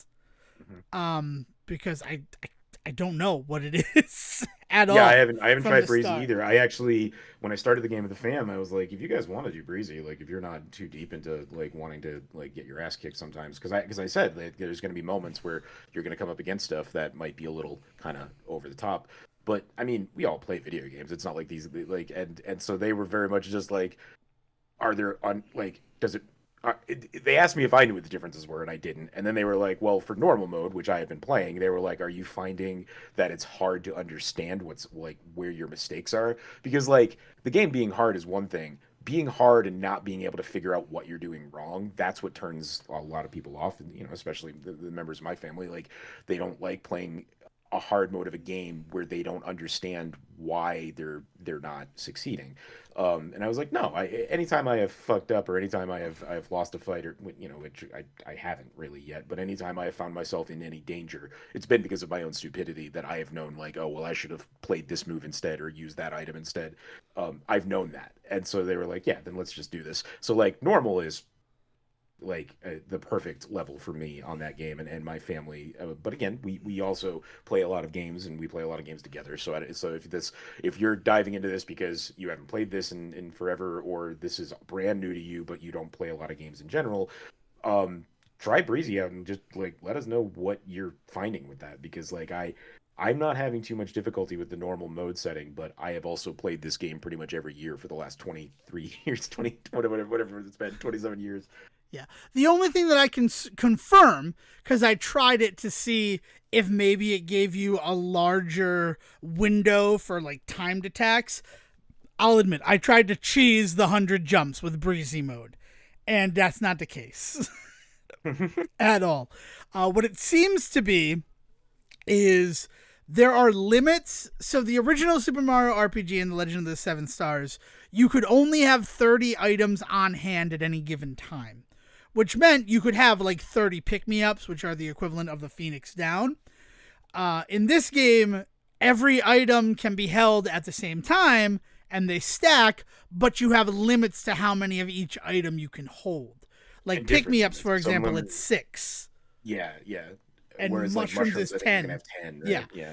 And then the other one, like Coca-Cola, the old Kiro Cola, is 3 now. So, like, It's just a thing to be aware of.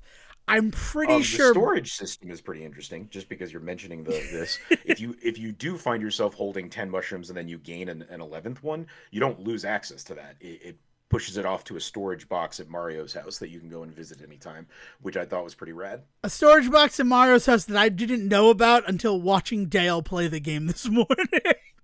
when you get like the first time you overdo an item, it pops a message to you. Yeah, I know, and it says it went to Yeah, the storage box, but I didn't know yeah. where the storage box was. I didn't want people to think that the game is like hiding you. No. It's just very obvious. no, and that's the thing is that if I hadn't played this game before, more than likely I would have explored in Mario's house and found that.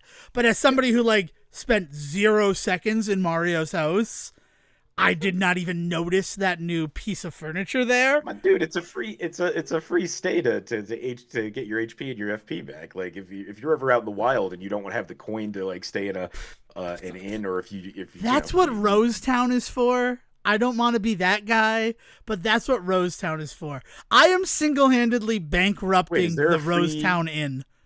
Is there a free Rosetown Inn. Free bed in Rosetown? Rosetown Inn, because you were so nice to her son, the single mother who runs the inn in Rosetown will let you sleep there for free anytime. I didn't even know that because I always just go back to Mario's house. So yeah, I've exactly. Been back to an so inn. I like Rosetown. I'm the map feature. I love the map feature, and when you finished the game, it is perfect. Box, right? Yes, the being able to go around and fast travel and all that sort of stuff. Is that what you're talking about? Yeah, the fact that there's fast travel now was excellent. Like to go back to the 6-door chamber. Spoilers for like end game.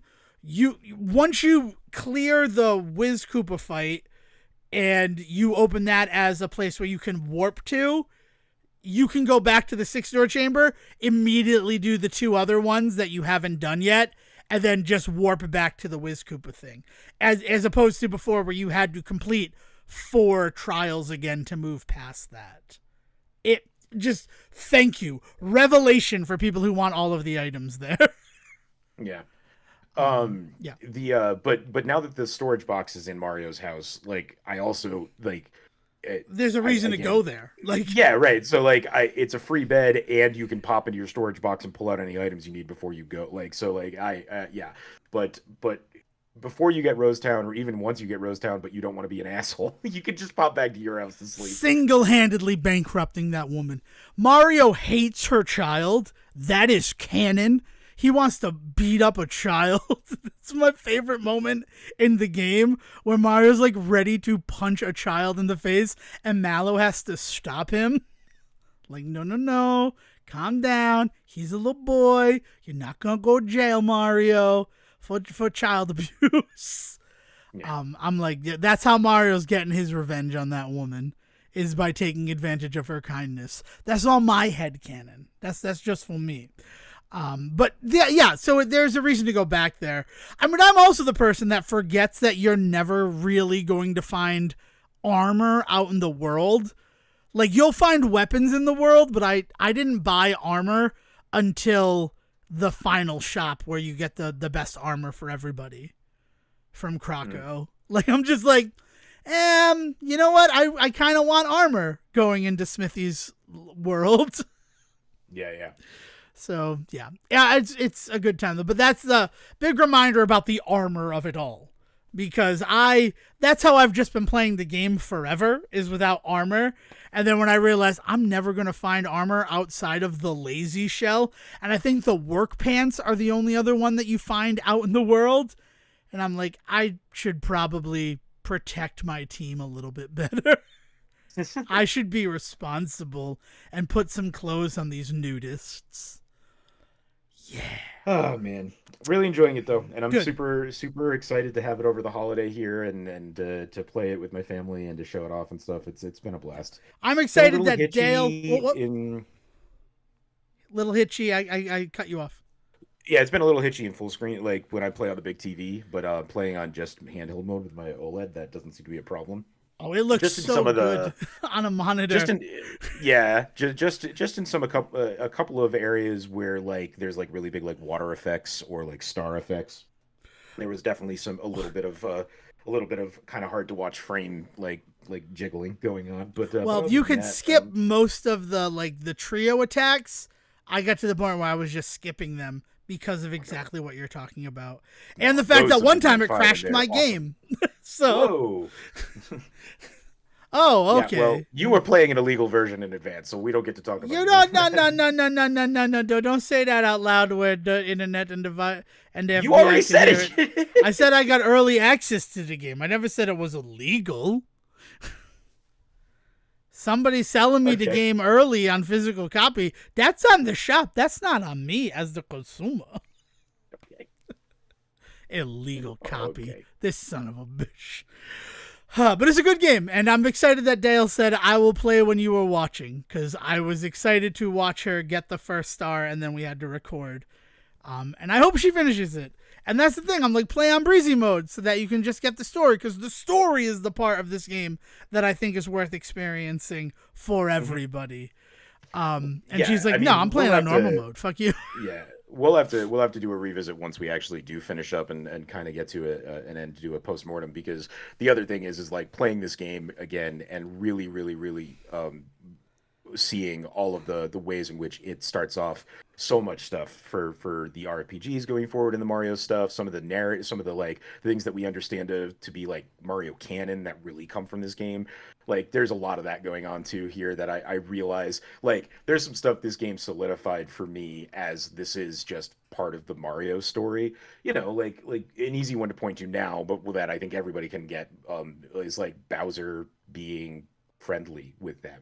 Like this was kind of the first game that I ever played in the Mario verse where you had conversations with Bowser and Bowser became part of the team, right? And like that being like something that I then bring with me going forward as I play other Mario games now really kind of colors a lot of like my understanding of the whole Mario verse, right? And I know that it comes from me from playing this game back in 1996.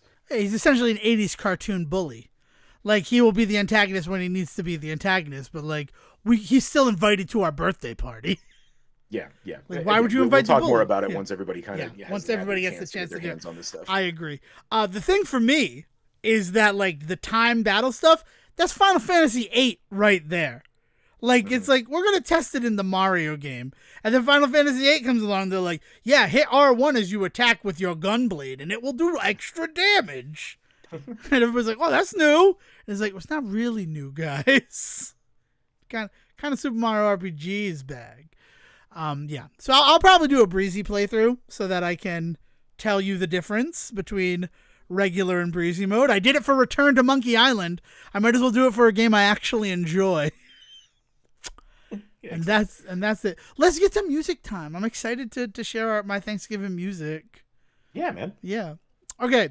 So we've made a couple of playlists this year. We made one for God, what was the first one? Oh, songs covered by their own artists. Which especially in the wake of Taylor Swift and the way that her recording Taylor's version of songs to retain rights to her music has now completely shattered the recording industry in ways that contracts now have stipulations for how long it has to happen before Well, a they're song trying. can be Let's recorded. let's let's be clear. They don't get to just walk in and just say this is what your contract is now. They're Right. trying now to hold people to stricter standards about what re-releases and re-recordings can be. But you know, the more savvy people out there are still able to make sure that that stuff is in their hands. Yeah.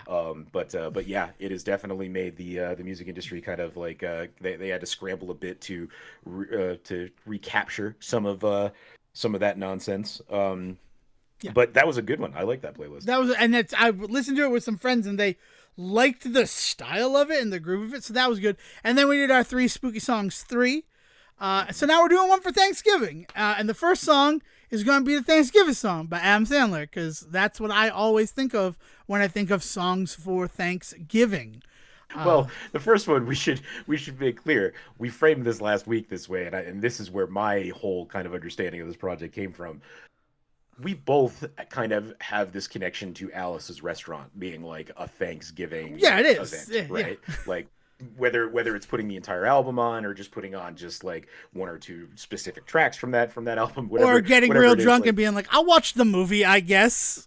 yeah, right. Yeah, yeah. So Alice's Restaurant is like is kind of that standard far as like Thanksgiving music goes for us, right? Yeah. Which is interesting when you look back on what we were saying at the beginning of this episode in terms of like Thanksgiving specials and how there's this like kind of dark, melancholy feel to them, and like aren't really about the holiday, but it feels like it's really capturing the holiday spirit, as it were. Alice's Restaurant, I think, is a perfect example of exactly that, right? I mean, they do have two Thanksgiving dinners that couldn't be beat and don't get up until the next morning.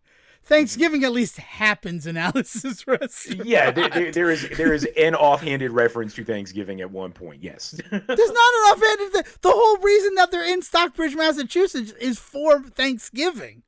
Yeah, but this is like saying like anything can happen in a Christmas movie as long as they come home for Christmas. It's is like, Die Hard a Christmas movie? Yeah, right. That's what I'm saying. Yes, you were right. It is a Thanksgiving thing because it takes place at Thanksgiving, which is where it comes from.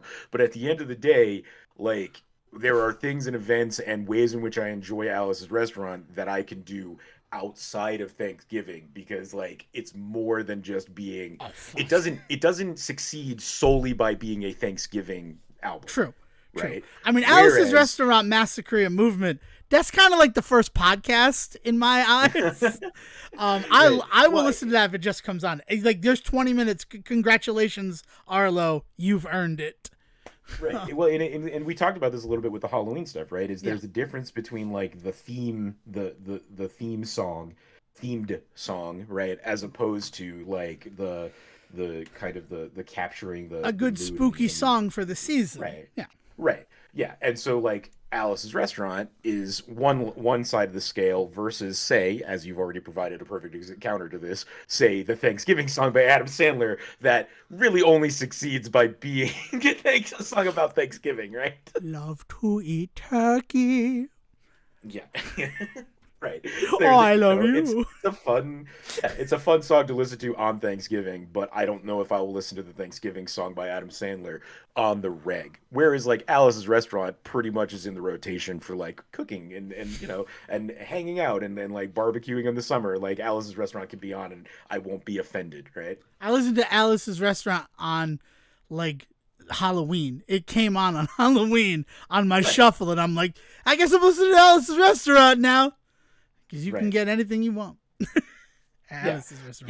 Try putting Rudolph on in the middle of August and watch how many people like raise their eyebrows at you, right? Yeah. It's that kind of thing where like it's just not. It just doesn't land for people all the time outside of the holiday, right? So I just wanted to make sure that was on the table because that is much more the way that I was looking at this than going good. Out No. Sejohn, do not worry. You're going to get pissed when you hear my Thanksgiving options. And now thinking about it, also my selection is up in the air. I have one. Do you think you could throw a fourth song in, Sejohn? Like, do you have maybe like a fourth man on the bench that you could easily throw into this? Probably could. Yeah. All right, yeah. So we're going. It was originally going to be. In fact, I forgot it already. It just landed in my head. Perfect. So, yes. So it was going to be 3 from each of us. Now it's going to be 4 from each of us. This playlist, it'll be available on Spotify. It's going to start with the Thanksgiving song by Adam Sandler. It's going to end with Alice's Restaurant by Arlo Guthrie, and then the second song is going to be this from Sejohn Sarowick. Tuesday's Gone by Leonard Skinner. Ooh, nice. Yeah, you fucking asshole. I told you, man, this is the way that I went with it, right? Like there is a melancholy nature to it. It really kind of feels like it's like you could look out the window with a cup of coffee in your hand and it's a little rainy and the leaves are all orange and yellow and red, right? Like that is the feeling of Tuesday's Gone by Leonard Skinner for me, right? It also has a really kind of special place in my heart for a lot of personal reasons, like my it makes me think of my grandmother because of the ways in which it's related to I think is it Happy Gilmore that it is Happy Gilmore. You were going from the Thanksgiving song by Adam Sandler to the opening song from Adam Sandler's second movie. I love you so much for that. Right, and my grandmother and I like weirdly connected a lot over Happy Gilmore. We talked about that a lot on the Adam Sandler episode way back in the day of when we did the Happy Gilmore the whole episode about that one. I talked about how I have very weird personal like familial connections because of that movie, and like so Tuesday's Gone really brings up a lot of that for me as well. But also I think just really fits the season. So there you go. Yeah, I love it. I absolutely love it. And I no longer feel as bad about my first option that is being added to this playlist, which is September by Earth, Wind, and Fire. Yeah. Okay. All right. And the Why reason September? See, now I would say that song is actively working against being. Right? But Oh, I get it. You need to understand. Before the fourth man jumped out in front of my car and I slammed into it and my traffic gnome could do nothing to help me, all the inside references right there. September by Earth, Wind, and Fire, because for some reason, at the football game for Thanksgiving, the marching band, 2 of my 4 years in high school, did a routine to September by Earth, Wind, and Fire. Oh my gosh. Like, what the fuck is that, Sejohn? I don't know. But it has, but I think it works. But it has become invariably linked to this holiday for me. And that is going to be Devin Decker's contributions to this list. So strap in, everybody. What's your next song, CG? Ooh La La by Faces. Ooh La La. Nice. That's not the right song, but I do like going ooh la la. They do say ooh la la a couple of times towards the end of that song, but no, it's the... No, that was Rod Stewart that I did, that not the Faces version. That's solid. I like that. But yeah, ooh la la by Faces. Again, it's about a man looking back on his relationship with his with his own masculinity, but specifically with his grandfather in his life, and the ways in which he kind of, when he was growing up, kind of really questioned the ways that his father and his grandfather taught him, about life. But then, as an older man, he now starts to see a lot of what they were seeing. And it's a really interesting kind of thing about that like cyclical nature of like family and all that, which, I mean, again, really big for Thanksgiving, at least for me, is that idea of like reflecting on my relationship with my friends and my family, and why there are certain people I want to spend this holiday with and why there are certain people I don't. There you go. I'm here for it. Faces. I love Faces as a band in general, so I'm not going to be upset about it.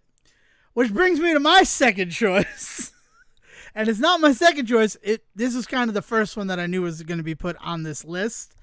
It's Two Princes by the Spin Doctors. Hey, all right. And the reason for that is I had to pick up Dale from the football game because she was in the band as well. I was not there for halftime, so I don't know if they did September again. But my mother and father had gone along to the Thanksgiving festivities at my grandmother's house, and my job was to pick up Dale and get her there. And inexplicably on the radio, as we were driving to my grandmother's house, came on Two Princes by the Spin Doctors. And in this moment of pure improvisation, we wrote a parody called Two Pilgrims. I could not remember anything more of it, but once November rolls around, if Two Princes ends up coming on anywhere, it is 1, 2, pilgrims stand before you. That's what I said now. Pilgrims, pilgrims who adore you. So, yeah. Excellent. That's what Thanksgiving means to me. So in the spirit of like just trying shit on Thanksgiving, right? Because there's another thing we talked about earlier. This year I think that the big album in this house that we're gonna pretty much have on repeat is Rumors. I finally was able to score for my birthday this year a vinyl copy of Rumors by Fleetwood Mac. And in celebration of knowing that that's going to be what we listen to pretty much on repeat all week, I put Never Going Back Again is the next one by Fleetwood Mac for me, because like again, hits a lot of those kind of more melancholy notes, but also like just a really good beat to it. You'll note that a lot of the music I'm talking about, that while it is kind of very melancholy in nature, much like Alice's Restaurant, there is like this kind of like silly kind of upbeat mentality to all of it still, no matter how dark the actual subject matter gets. And Never Going Back Again is kind of that for me. Like I hear that song and I hear that melody line in terms of the instrumentals in it, and like it feels very like upbeat, like pick you up. But when you actually listen to what the lyrics are about, it's like it's a little bittersweet. Bend down one time. I can't do that voice, but yeah. That's a good one. I was afraid you were going to do Don't Stop, because we're going to be listening to it all week, so Way to not go with the writing 101 choice, Sejohn. Never Going Back Again is, God, that's just such a great album. We should probably Yes. do a Well, VSC on yeah, Rumors. yeah. Not, not so much to the major degree with Fleetwood Mac or with Rumors. But it is one of those albums that definitely started as kind of like an ironic like dive in like for me a few years ago, and then just kind of over the last couple of years listening to it again and again and again and realizing at some point it was no longer ironic. Like I'm listening to this album because I just love this fucking album, right? That is something that happens more often to me with thing like Billy Joel, or it happened to me when I was younger with like Elton John. Like listening to it because like one or two songs were like cool to listen to because nobody else was listening to Elton John, and then all of a sudden I found myself like listening to Goodbye Yellow Brick Road like on repeat for 3 years, and I was like, I actually think I might just like Elton John, like removed from any feelings of like, fuck you, I'm going to listen to Elton John because everybody else isn't, right?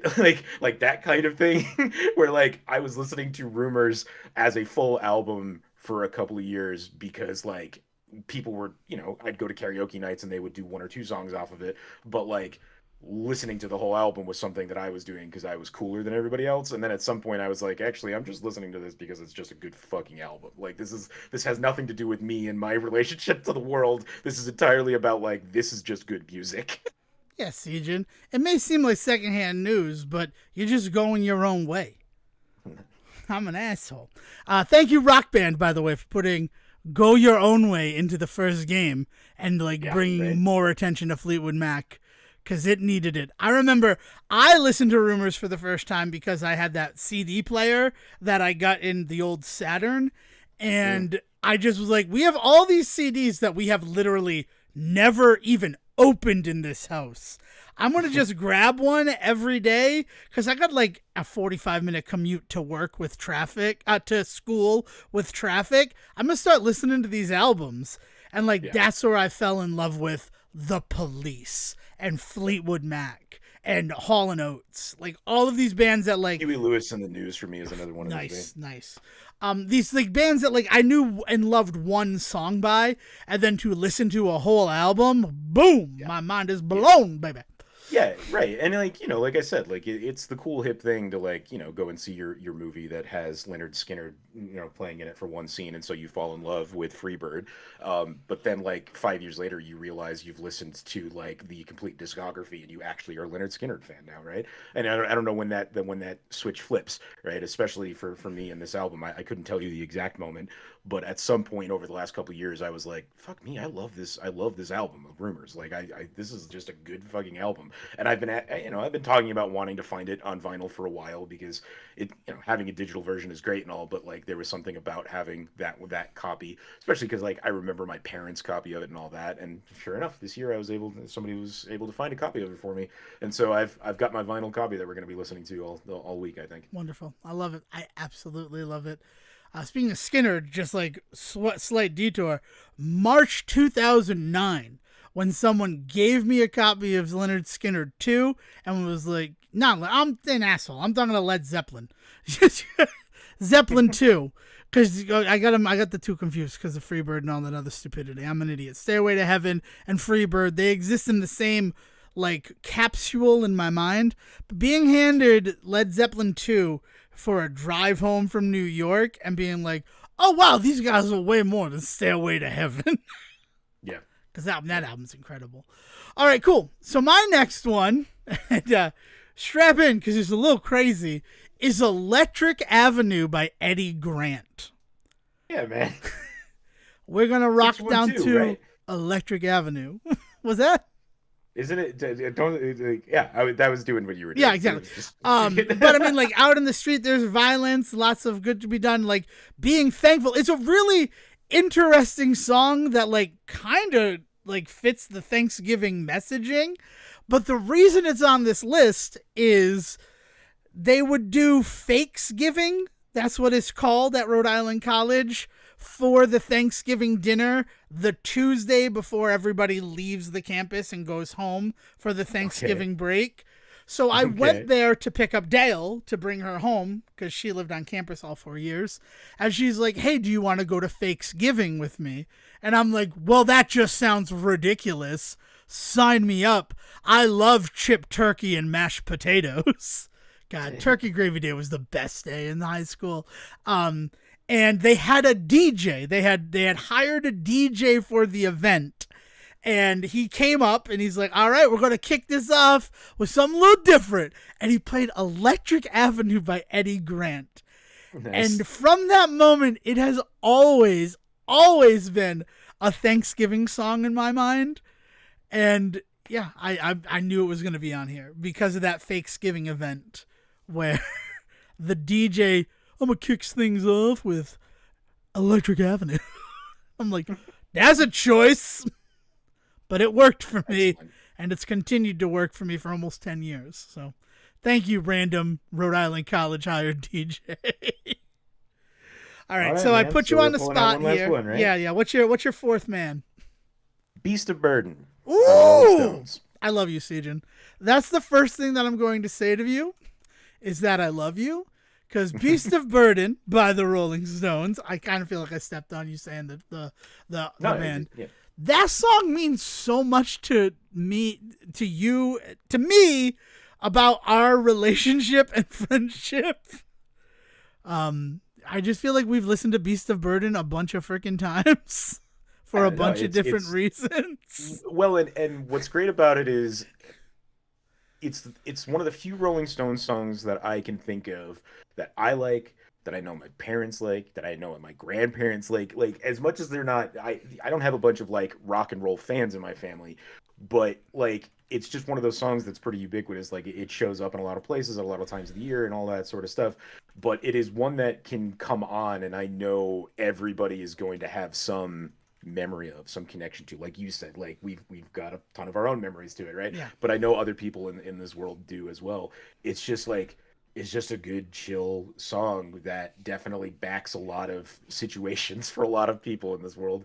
And so I think that it's got some real heft to it in that regard. Like, it's really meaningful to a lot of people, for a lot of good reasons too, because it's also just a damn good song. Yeah. But like, you know, there's movies that you could talk about that it's connected to, television shows and things like that. There's life events that we've got that it's connected to, and then on top of all of that, I think it fits in really well with some of what we've said already about some of this other music, right? Like, the ways in which it's got really good poppy, upbeat, like fun, like feelings to it. But if you really kind of dig into what's going on in the lyrics, there is definitely a kind of a more shallow nature to it. Yeah, if you just read the lyrics without any of the music, you'd be like, does Sylvia Plath write this? A little bit of Emily Dickinson here. This is sad. Yeah. All right. So my fourth man, and I'm sad that I didn't think of it beforehand, is FM by Steely Dan. Yeah, man. So, God, 2013 is when I fell in love with Steely Dan as a band, because I was given a copy. Well, no, Decade of Steely Dan played as we were coming home from a backyard wrestling event in Delaware, and it was kind of the album that healed all of the relationships that had been fractured on that trip down to Delaware through alcohol and like some other illicit substances and just exhaustion. We were all healed by a Decade of Steely Dan. But the reason why FM is that Thanksgiving, on Black Friday, I rented a car and I drove to Baltimore to see a former comedian friend do a set. And we ended up having this crazy fucking time in Baltimore. Totally impromptu trip. I loved every minute of it. And it's where I started this tradition of, once I got to the George Washington Bridge, I would turn on a Decade of Steely Dan. And the first track on that song is FM. And it's always kind of been connected to Thanksgiving because of that Black Friday memory. And then in 2019, I was finally able to track down a copy of the film FM, and it arrived the day before Thanksgiving. So it is what, as a family, we all watched Thanksgiving 2019, giving FM the movie, and thus the song by Steely Dan, that larger connection to the day. And that I'm throwing it in there. It's a great song. You can only get it on the FM soundtrack or on that Decade of Steely Dan compilation. And it is something that is a part of me in some kind of gross ways, especially as somebody who loves audio the way that I do. So yeah, there we are. Sejohn? Yeah, man. So this is going to be posted up sometime in the next. I'm gonna build it right now. As soon as this episode drops, the playlist will be up. Just the Say Report, Thanksgiving songs. I guess just Thanksgiving songs. Yeah, the Thanksgiving songs we're thankful for. I don't. Oh yeah, there we go. Yeah, the Say Report. Songs we are thankful for. And that, honestly, looking at those 10 songs, I am thankful for each and every one of them. Is there anything else you want to add, Siege, or? No, man. I want to go start getting ready for the holiday. We gotta start planning our menu. Yes, we do. Not necessarily a task, but hopefully something we can look into and talk about for next week. You're aware that the Scott Pilgrim anime dropped on Netflix, right? Yeah, man. And using a lot of the original cast. All of the cast, except for I think the Dragon Twins. Right. Yeah. Produced by not Eli Roth. We talked Edgar about Eli Roth earlier. Edgar Wright. Thank you. We talked about Eli Roth earlier, and it was stuck in my head. But what up with that? Have you watched it yet? No, we haven't dug in yet. I put myself into isolation on Friday to watch through all 4 hours, and I'm ready to discuss it whenever you are.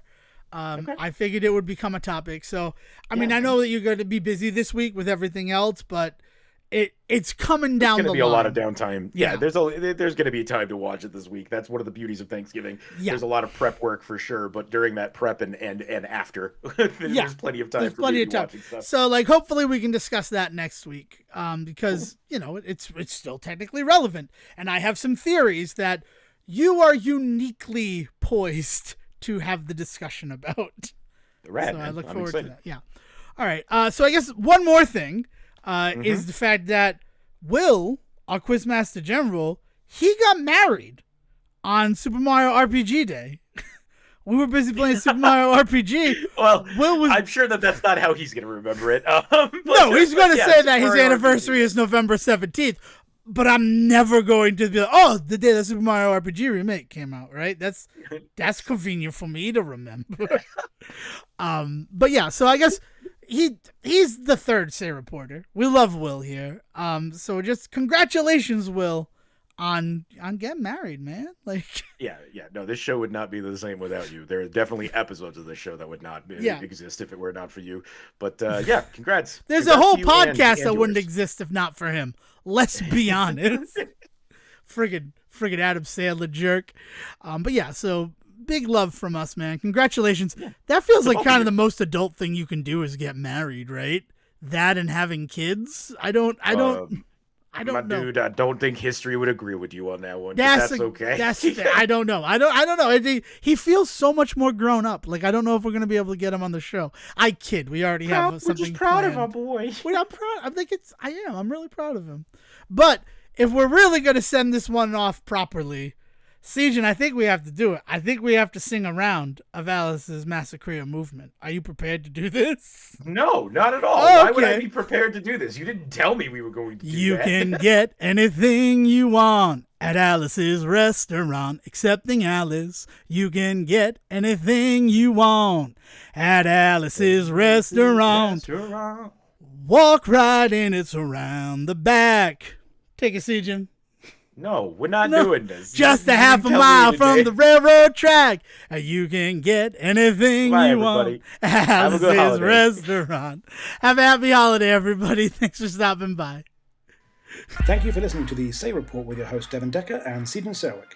Please follow the guys on Twitter and Facebook by searching for The Say Report, and you can always subscribe on your podcast channel so this is delivered straight to you and you can enjoy it every week. With apologies to your mother, we'll see you next time.